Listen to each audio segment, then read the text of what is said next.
Right, let's move on. We're talking football, and we're going to get Graham Hunter's thoughts on everything that's going on in La Liga, in particular the Coutinho deal, what it means for Barcelona, and the return of the arch villain at Atletico Madrid. First, though, on last night's Off the Ball, the BBC's South American football correspondent Tim Vickery was talking to Joe and Kevin about Nike's role in the Coutinho to Barcelona deal. Have a listen. Remember, Nike did their homework. But they tried first with basketball as a global game. That didn't work. They saw it was football, and they saw that they really needed Brazil. This was in 96, 97, that they needed Brazil because Brazil were so globally popular, everyone's second favourite team. And it was just a year later that the relationship with Barcelona started. They saw that Barcelona had the potential to be everyone's second favourite team worldwide. And there you got a team that, unlike Brazil, that play now and again, and a great deal during World Cups, you get Barcelona playing twice a week. So if you have the world's most popular national team and the world's most popular club, there's an obvious synergy that you want to develop there. And, it's done very well for them with Brazilian star after Brazilian star after Brazilian star at Barcelona. That works on all kinds of levels. It works commercially. It also works in the minds of the next level of the next generation of Brazilians growing up. Because, when and Liverpool fans got very angry with me at the time when I said that, when Barcelona come in for Coutinho, he will want to go. But that's so obvious and we're on a Brazilian TV show here. We actually laughed at an article on 442 in magazine trying to explain this to an English public because it seemed so obvious from a Brazilian perspective. Because if you're Coutinho, you are then placing yourself in a line of succession that starts with Romario and goes all the way to Neymar, with lots of glorious names in the middle. Graham Hunter, good morning to you. Gerard, good morning. I mean, what Tim Vickery says obviously makes tons of sense. The other big point is that Barcelona offers a bit more money when it comes to all this, and a bit more glory, and you also get the opportunity then, it seems, to be perhaps eventually the successor to Leo Messi at some point. Yeah, if you look, there's broad strokes there, and both of you are accurate. But if you want to paint the fine detail, first of all, if we're talking about momentum for this to happen, I think it became clear over the last fortnight, and it was emphasised yesterday when we attended what was a slightly mundane press conference. Poor old Phil, apart from his hamstring injury, which is going to keep him out 20 days, was obviously a little bit overwhelmed, a little bit knackered, and it was like the King and I with the March of the Siamese. There was kids everywhere and family everywhere. But what really became absolutely crystal clear from the Liverpool side, from Barca, and from Coutinho was that he drove this. He wanted now. And taking what you said and Tim said, if you want to use the word momentum, why not? Like crucial momentum. Coutinho, albeit that he's a family man, well-behaved, not like Neymar off the pitch, much more mature, he does have a strong will. And his will isn't to win the Champions League this season, evidently, because Liverpool have at least a shot. Stranger things have happened. He's given that up. He knows he can't win it with Barcelona. His eyes on the World Cup. That's the big prize. Why wouldn't you want to bed in, to move, to say, I'm settled, to have no last-minute hitches in May or June? Not just Coutinho, I'm not defending him, but any footballer will say, David Silva, for authoring his move to Manchester City, was castigated in the 2010 World Cup with Vicente Del Bosque and didn't play as much as he wanted to, and that festered for years, Jer. So that's one. And you throw in Nike going, one, I want a Neymar replacement at Barcelona. Irrespective of what position, how he plays, let's sell some sex. Let's put the Barca and Nike Brazil thing back together again, and let's do it now. You look at Barca's need to get the right player, and to begin to replace Andres Iniesta, and to bed this fella in promptly rather than them doing late business. And who knows, if Coutinho stays at Liverpool and something crazy happens and they win the Champions League, the price goes up. The momentum between the brand, the footballer, the club, and not the seller, let's exclude Liverpool from that, the momentum was almost irresistible. The other point, I guess, in all this is the politics in Barcelona, which is always so important, that at the end of the summer, the board and the transfer committee were castigated widely because of their inability to get this deal done. And at that point, they made public the figure of 200 million was the figure that Liverpool had offered them Coutinho at the very last minute. Now, Liverpool denied that they made any offer in the summer, that they weren't going to sell him at all. But that's why they're able today to say in the papers, oh, we got this at a reduced rate, lads. This is a great deal for us. No, there's another reason, Ger. There's another reason that I'm absolutely confident of. Number one, yeah, there was a lot of Pinocchio imitators at the Camp Nou in summer and over the last couple of months. And until there's some sort of binding law in Spain, or perhaps across the globe, that a cattle prod will be used on a football executive unless they tell the truth all the time, then they won't do that. Where there has been a reduction in terms, and what Jordi Mestre, the vice president of Barcelona, was talking about yesterday, is that one way or another, whether it's in hard cash or whether it's in giving up bonuses and reducing salary pretensions, Coutinho has put a big seven-figure sum into this deal.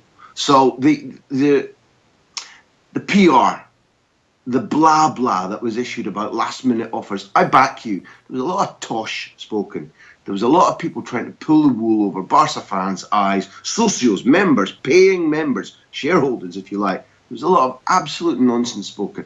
Right now, Barca, while playing cute and saying, well, we've agreed with Liverpool that we can't tell you how much money we've saved, Jordi Mestre turned to Coutinho yesterday and said, thank you for the financial sacrifice you've made in making this deal happen.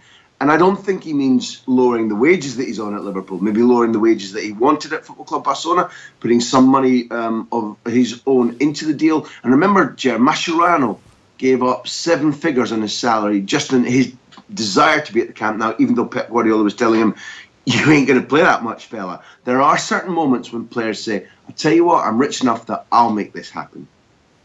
Graham, on terms of the branding thing, and coming back to what Tim Vickery was saying there a moment ago, there seems to be a weird middle ground here, and Coutinho, for him to be a successful brand for Barcelona Football Club, needs to be branded as the next something. And it seems that they're not quite certain whether or not he needs to be the next Iniesta or the next Lionel Messi. Yeah, listen, I buy your idea that there are marketing men thinking like that, but free grown-ups like us who live and prosper because of the beauty of sport should be able to put that in a sock drawer until, next April Fool's Day. If people want to brand him, that's fine. He did what clever footballers do, and he immediately disassociated himself from Neymar when he was asked for comparisons. Can you make people forget about? I mean, he's not Neymar. He's not anybody else. Is he a reasonable playing? And let's leave marketing and branding alone. Is he a reasonable playing facsimile of Andres Iniesta? He's a reasonable facsimile.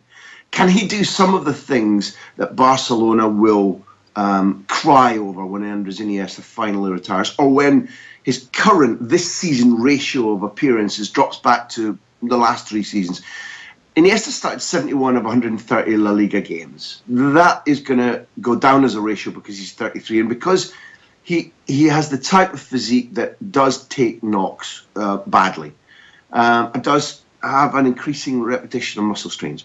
Coutinho has a similar brain, and said immediately, when he was asked to talk about Messi or about Suarez or about Neymar, there were warm words. The minute he was asked about Iniesta, he said, he's a genius, and I'm here to learn from him. And quite clearly, although Coutinho plays on the right for the national team, often at least in midfield, he's right-footed. By and large, although Iniesta's two-footed, he's a right-footed player playing on the left. There is a fit. There is a reasonable assumption that as he learns and develops, Coutinho will be able to not only anchor the midfield, but allow Dembele to play up front in a 3, which Barcelona haven't been able to cope with a 3-man midfield. They haven't had the ball retention, the athleticism. They've looked vulnerable when they try it. They've often this season played 4 men in midfield and supplanted that with Messi dropping back 5 and one or other of the 2 fullbacks 6. A 6-man midfield in such a short time after Pep Guardiola showed that with the right 3, you can play a 4-3-3. Coutinho will change over months Barcelona's formation and their ability to go back to playing 4-3-3 when they choose to. And I think that if you imagine a Barcelona with Coutinho playing either left midfield with Rakitic and Busquets, or Paulinho, name your other two, playing right midfield instead of, say, Rakitic with Busquets and Iniesta, and Dembele, Suarez and Messi up front, then perhaps Griezmann in the summer. Again, going back to the word momentum, you can see a more credible, more athletic, a younger and more talented football club, Barcelona, because right now they don't rank, I don't believe, irrespective of their gap at the top of La Liga, in the top 3, 4, 5 teams in Europe in terms of potential, in terms of momentum, in terms of excellence. They're very, very good in Spain because of a particular change in tactics. Are they elite? No, and they want to get back there. Has this... So you take Neymar out and you put Dembele and Coutinho in the squad. Do you feel like they've improved? Is the balance of power still... It would have been a better team with Neymar in it. How have they come out of that whole transfer? First of all, the two incumbents have a lot to prove, Jer. I mean, Dembele, I think, is more overpriced than Coutinho has been. Coutinho, I think, argues that he's proven he's the right man. Dembele has this thing about fantastic skill. There was an urgency because of the embarrassment of Neymar, and he has a dramatic amount to learn before he's even asked to prove his worth or prove that there's a balance like there used to be when it was Neymar, Suarez, Messi up front, Jer. But both of them have questions to answer. Coutinho looks the ideal fit as a man for Football Club Barcelona, in that settled, balanced, professional, doesn't drink, doesn't party, has a partner, young kid. It kind of looks like he's also, multilingual. He's a guy who is a decent representative for any investment you put in it, whether that's your sponsor or your kit manufacturer or the coach. He leaves Liverpool, I think, with the affection of the squad in the way that Neymar left Barcelona with his teammates wishing he was still there. He looks like a good fit, but it's Barcelona. And I think we can argue the same about maybe Manchester United, Bayern Munich, Real Madrid, for sure. You look like the right guy. And there was a microcosm of it yesterday.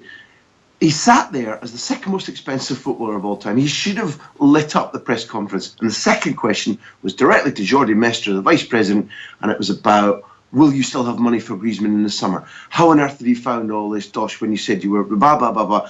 And Mestre, after about 4 or 5 minutes of tolerance, said, listen, let's respect the fact that Coutinho is here. And Coutinho was sort of looking at the table going, well, what's going on? Why is the second question not to me? There's a pressure, is what I'm arguing, Jer, and the pressure will come in terms of the radio stations, the televisions, the commentary, the absent fans. Where Barcelona are averaging about sort of 60,000-ish at the moment. There was 55,000 against Levante. That's back to the Rijkaard days when he took over. Why? There's a pressure. So the balance you're asking about is both Coutinho and Dembele need to answer the questions. Where's the pressure coming from? Why is there this pressure when they're running away with La Liga? They still have Leo Messi. Like, when you're saying they're not in the top 5 teams or just about touching the 5th best team in Europe at the moment, what has them so far behind everybody? A failure to buy well, to plan well, a failure to develop well. They're in mid-project, I think. If you look at the way in which, if you try to gradually replace footballers like Dani Alves, like Xavi, like Carlos Puyol, it takes time. And they've gradually begun to get some of them right. Ter Stegen has found his absolute best form right now. Umtiti this season, until injury, has begun to look like, you can say, the memory of Carlos Puyol is put aside because... But if you look at the midfield, the whole idea of the balance of Football Club Barcelona was that they never lost the ball, that they pressed teams high up, that once they had the ball, the passing was devastating. Teams have been able to run past them. Teams have been able to outpass them. Teams have been able to bully them until this season. What you're looking at right now is a complete change of ideal. Sometimes this season, Jer, there's been one man up front and it's been a semi-injured Suarez. And therefore, the balance in midfield, the teamwork ethic, the vision of the coach have all been an upgrade on the last 6-7 months of Luis Enrique. They look more solid. They look more dependable. Are they elite in terms of being able to burn off other teams? I don't think so. And if anybody goes back to the Clásico just before Christmas, the first thing to look at is Real Madrid's mistakes. If you look at the Juventus game, there were 7 key players missing when Juventus were beaten 3-0 at the Camp Nou. Barcelona are better. Barcelona are a threat to certain teams. Do they compare in level of football, depth of squad with Paris Saint-Germain Manchester City, would they outright guaranteed beat Real Madrid when Real Madrid were at their best? How do they shape up against Bayern Munich? Could they unpick a Jose Mourinho Manchester United? These are really big questions. They're aiming to get there. They might get there next season. They may even win the Champions League this season. I'm not discarding that. Are they where they need to be right now, irrespective of the gap at the top of the La Liga? No, they're not. Let's talk about the bloody chaos that happens wherever Atletico Madrid's new star signing and the returning hero Diego Costa goes. A goal and 2 bookings, and I mean that's kind of Diego Costa's entire career in microcosm. Yeah, 2 goals in 2 games, though. He scored a really nippy goal in the Copa del Rey. It was interesting before he got sent off to watch the team learning about Costa and Costa learning about the team, because things have changed a little bit. And he looks light, he looks powerful, he looks like a boxer. He's lost 8 or 9 kilograms at least, but the temper, the demands on his teammates haven't gone down. And he was in this game where they win 2-0, it's a Madrid derby. One, it's feisty from the start. Getafe have come out there saying, we're going to try and bully you, then outplay you. And Costa's going like, well, I'm having none of this. So wait a second, where's the ball? Why is nobody feeding my runs? So you can see the thermometer going up and up and up. There were a couple of clashes, as there were in the cup game too. He almost took the referee by the throat. There was a moment when a second challenge had gone into him, had gone unbooked. There'd been problems with the referee's idea about booking, and Costa went running at him, and then just put his hands behind his back, and his lazy eye showed that little bit like, oh, I know I've done the wrong thing here. Thermometer going up, the temperature rising. He gets his goal. His booking is an outright booking. His booking might even be a red card. When he goes and celebrates his goal, I'm not saying the referee did the wrong thing, but I wish the FIFA laws would allow a fella like Costa to score a goal in a new stadium, homecoming for the team, and then run up a couple of... He runs towards the fans, at which point I don't think he's going to get booked. And they've designed the stadium, so the architect should be suspended for the next game, not Costa. They've designed the stadium that there's a couple of steps leading up, so he doesn't actually go into the crowd. He just goes up the little footsteps and hugs the crowd, and it's not a booking. It's not a book. Not ref. FIFA. That's not a booking. I agree. It's great to see the whole Diego Costa, it wasn't me face back in professional football again. But the thing about his time at Chelsea was that he played so close to the line, quite often above the line. And now he's got this added incentive of being completely in love with the club that is Atletico Madrid. So that's going to push him further beyond the line again. And I know it's quite humorous now, but this could become a real problem for him at Atletico. I think that's feasible. He's not a man who doesn't know control. If you look at his Atleti years, when they reach the Champions League, when they win the title, when they win the cup, there's that controlled menace.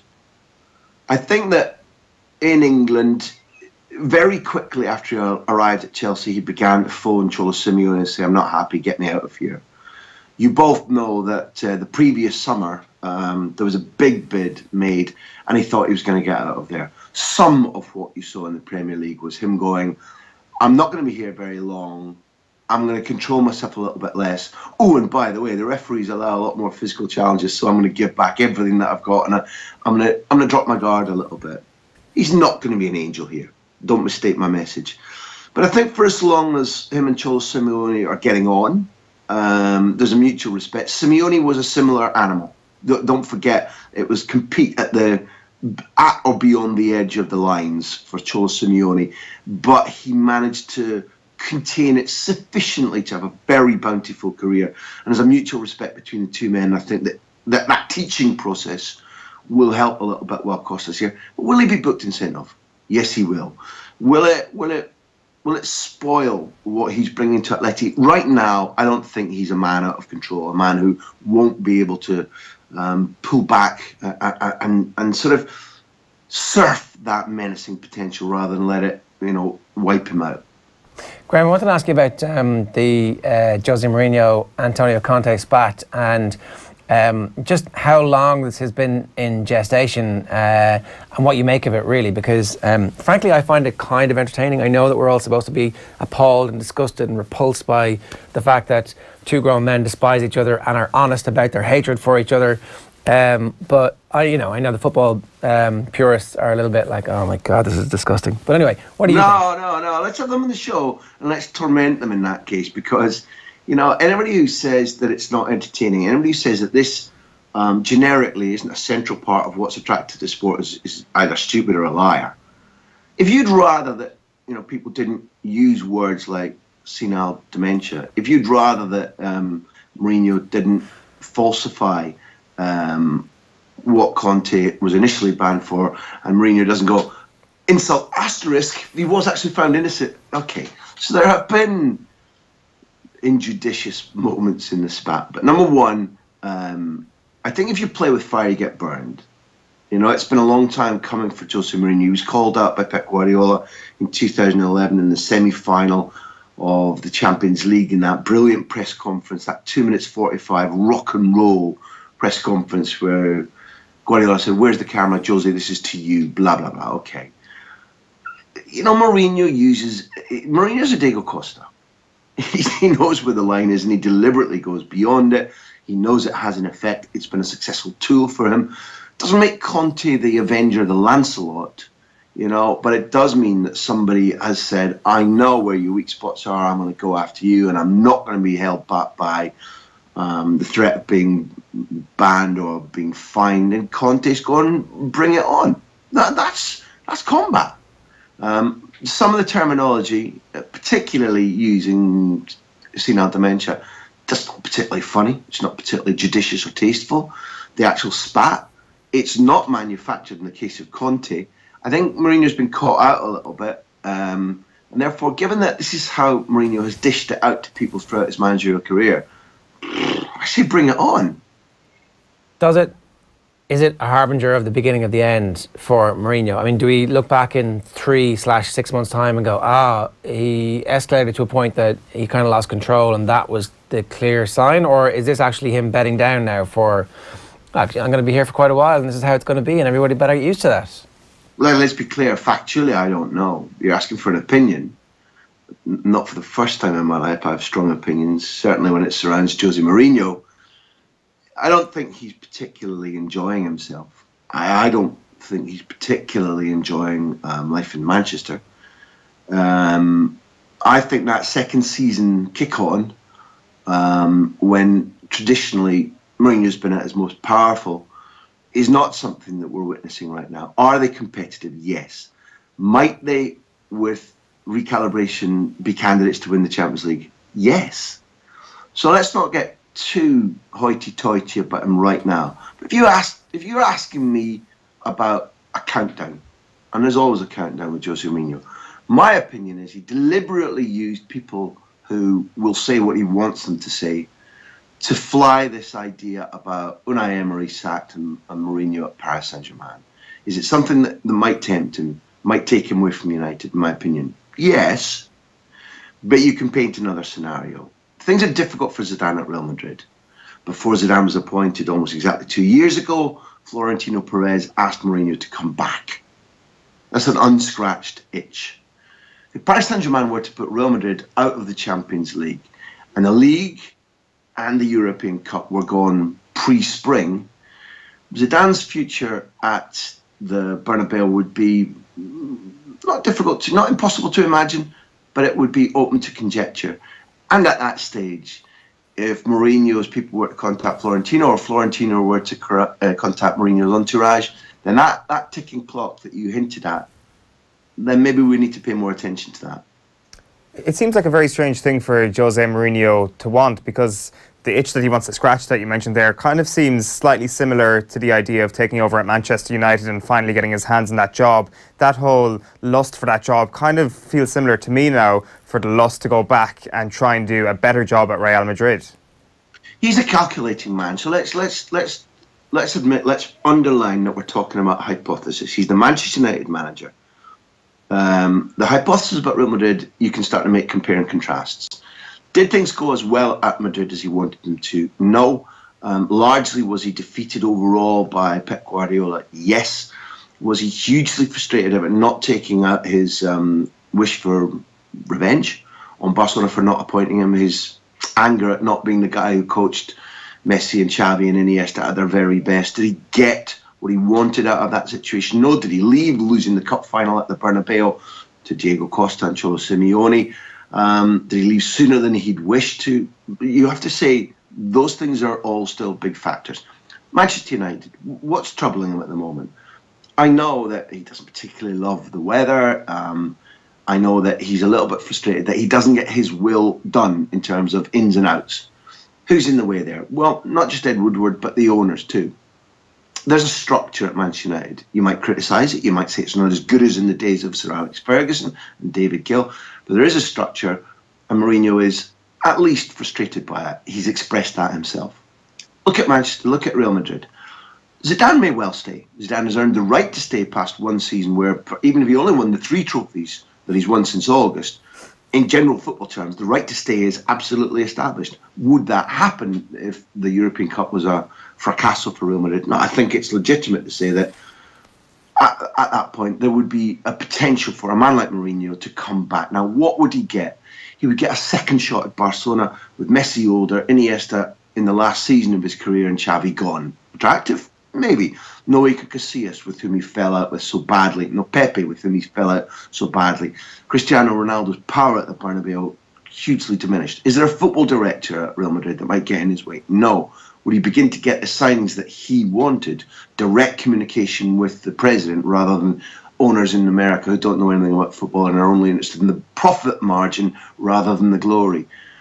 Am I painting a picture that in the scenario where Paris Saint-Germain have knocked Real Madrid out, Mourinho's personal sort of calculator is going, wow, I like those odds. I like that idea. You don't buy that?